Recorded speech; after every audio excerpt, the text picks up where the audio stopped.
Hello and welcome back to Ganesh Institute. Hope you all are doing well. So what's up for today? Well, we are taking up a question from English literature and in particular from English studies in India. The question is, would you agree that social reform movements in India contributed to the institutionalization of English studies? So are you ready? Let's get started. The social reform movements in India were a significant catalyst for the institutionalization of English studies in a country. These movements emerged when, in the late 19th and early 20th centuries, and were driven by a desire to modernize Indian society and to challenge the oppressive practices of caste and gender discrimination. These movements emphasized the importance of education as a means to achieve social and political equality. One of the key ways in which the social reform contributed to the institutionalization of English studies was through their focus on the modernization of Indian education. The British colonial education system had largely ignored the Indian vernacular languages and had emphasized the study of English as a means to train a class of Indian elites who would serve as intermediaries between the English rulers and the Indian masses.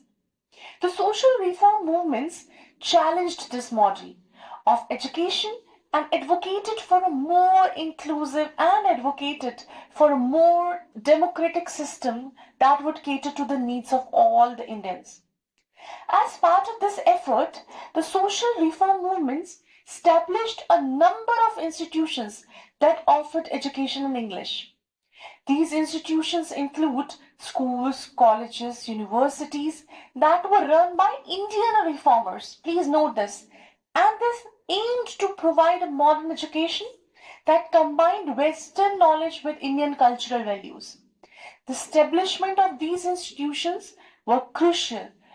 This was crucial in the institutionalization of English studies as they provided a platform for the study of English language and literature, right? So the social reform platforms also played a role in shaping the curriculum of English studies in India. They argued the English education should not be limited to the study of Western literature and language, but should also incorporate Indian literature and culture. As a result, the study of English in India became more diverse and inclusive, right? And this incorporating works by Indian writers and thinkers alongside those by Western authors. Furthermore, the social reform movements helped to create a demand for English education in India. They emphasized the importance of English as a means to gain access to modern knowledge and to participate in the global economy.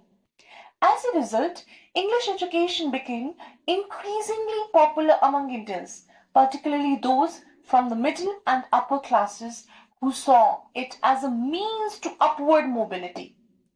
The social reform movements also played a role in the emergence of English as a language of governance and administration in India.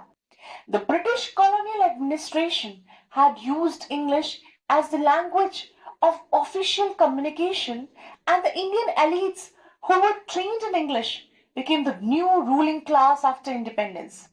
As a result, English remained an important language of governance and administration in post-colonial India, further contributing again to the institutionalization of English studies in the country. In conclusion, you can see that the social reform movements in India played a crucial role in institutionalization of English studies in the country through their efforts to modernize Indian education, shape the curriculum, create a demand for English education, and promote English as a language of governance and administration. They helped to establish English as a key discipline in Indian academia. The legacy of these movements can be seen in the continued importance of English studies in India today, as well as in the growing emphasis on a more diverse and inclusive curriculum that reflects the country's rich cultural heritage. I hope that you got some insights on role of institutionalization of English studies in India. And if so, then don't forget to like, share and subscribe my channel. Till my next video, take care of yourself. Bye bye.